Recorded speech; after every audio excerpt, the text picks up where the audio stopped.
pakai kata kerja masa kini dan masa akan datang, nggak pakai kata kerja masa lampau. Seandainya pakai fi'il madhi, innallaha wa malaikatahu shollau, namanya itu shollau, sudah berselamat. Orang sudah, ya berhenti orang sudah kok. Maka selamat nggak pernah berhenti pakai fi'il mudhari. Maka arti ayat Quran ini kalau diartikan menurut gramatika Arab ketika saya di pesantren, innallaha, sungguh Allah, wa malaikatahu, dan malaikatnya Allah, yusholluna, sedang berselamat dan akan berselamat terus, nggak bakal berhenti. Begitu Pak. Salah satu faedah fi'il mudhari dalam kitab Qawaidul I'rab disebutkan lil istimrar, untuk melestarikan. Maka Allah senantiasa berselamat untuk Nabi kita. Kapan? Kapan saja. Sekarang, sebentar lagi, nanti sore, nanti malam, besok pagi, besok siang, besok malam, dan seterusnya. Allah nggak pernah berhenti berselamat untuk Nabi kita. Begitu juga para malaikat. Maka ketika ada orang-orang sering baca selawat, artinya sering membetul Allah dan malaikat. Kalau sering membetul Allah dan malaikat, itu pertanda husnul khotimah. Maka saya yakin Ayah Ali ini waliyun min awliyaillah. Beliau mengambil ilmu tarekat dari orang tua saya, Kiai Nawawi. Maka ilmu ini kita perlu jelas pengambilannya, jangan asal ambil. Maka Hadratus Syekh Hasyim Asy'ari Tebwiring Jombang di dalam penjelasan Qur'an Asasi Nahdlatul Ulama, beliau menyatakan menirukan hadis Nabi mengatakan, i'lam anna hadzal ilma dinun falyanzur ahadukum amman ya'khudhu dinahu. Artinya, ketahuilah bahwa ilmu agama adalah agama. Maka ketika kalian mengambil ilmu agama, harus jelas dari siapa kalian ambilnya. Jangan asal ambil. Betul? Sekarang banyak anak-anak kita gak kenal kiai, gak di pesantren, gak punya tuan guru. Tapi kalau bicara agama kok kayak alimnya melebihi kiai, melebihi tuan guru. Dari mana dia ambilnya? Usut dia ambil dari laptop.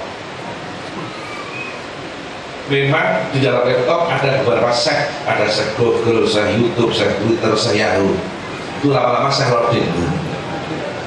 Saya tidak melarang Anda punya laptop, orang saya punya laptop kok, anak saya punya laptop, pesantren saya An-Nawawi Berjan Purworejo banyak laptop, bahkan ada ruang multimedia. Akan tetapi para santri kami kasih dasar ilmu dari laptop sebatas tambahan pengetahuan saja, jangan sebagai dasar pijakan. Betul? Untuk menjaga kemurnian Islam. Maka ayah kasih contoh, ngambil ilmu zikir dari orang tua saya Kiai Nawawi, jelas pengambilannya. Orang tua saya Kiai Nawawi mengambil ilmu tarekat dari Pak D-nya orang tua saya, dari mbahnya, dari saya, dari bapaknya orang tua saya Kiai Munir dan Kiai Sidik. Kiai Munir dan Kiai Sidik mengambil dari ayahnya yaitu Kiai Zarkasi. Kiai Zarkasi ngambil dari Syekh Abdul Karim Banten. Syekh Abdul Karim Banten ngambil dari Syekh Ahmad Khotib bin Abdul Ghaffar Sambas Kalimantan Barat. Maka 4 ulama besar di Pulau Jawa ini muridnya ulama dari Kalimantan. 4 ulama besar di Pulau Jawa muridnya ulama dari Kalimantan.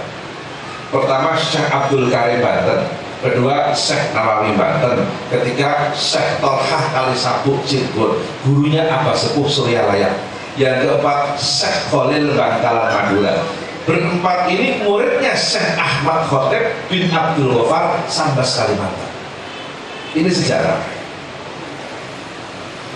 Syekh Khotib Sambas Kalimantan punya murid sebagai khalifah tarekat Syekh Nawawi Banten. Syekh Nawawi Banten ini keponakannya Syekh Abdul Karim Banten, beliau punya murid Syekh Mahfud Termas, Syekh Mahfud Abdullah Termas. Syekh Mahfud Abdullah punya murid tarekat Syekh Hasyim Asy'ari Tebwiring Jombang. Maka pendiri NU Hasyim Asy'ari itu tarekat, Pak. Beat talqinnya kepada Syekh Mahfud Termas.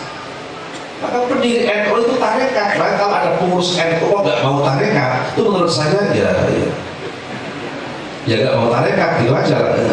Bukan Hasyim Asy'ari itu tarekat.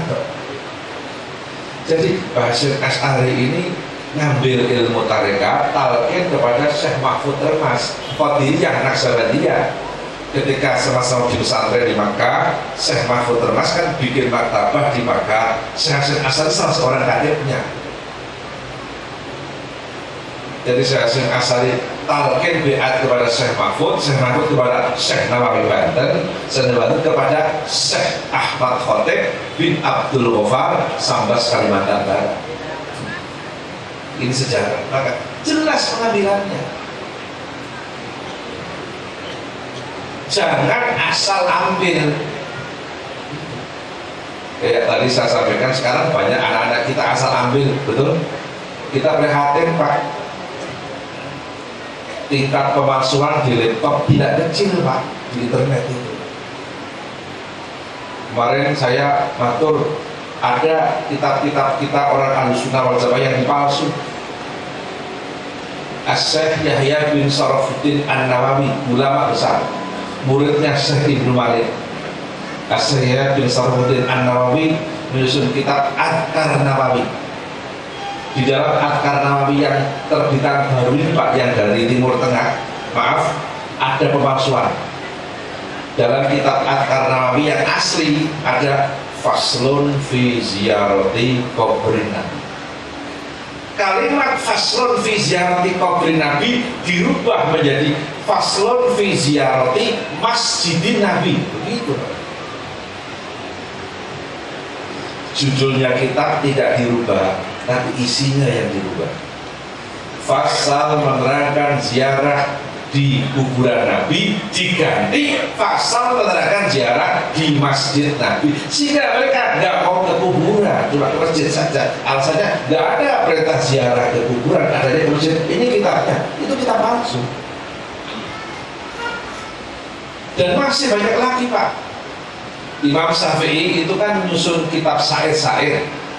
Orang Imam Syafi'i itu pandai bersyair, kayak orang-orang Sumatera sini pandai bersyair. Saya nggak bisa, saya paling padang bulan misalnya.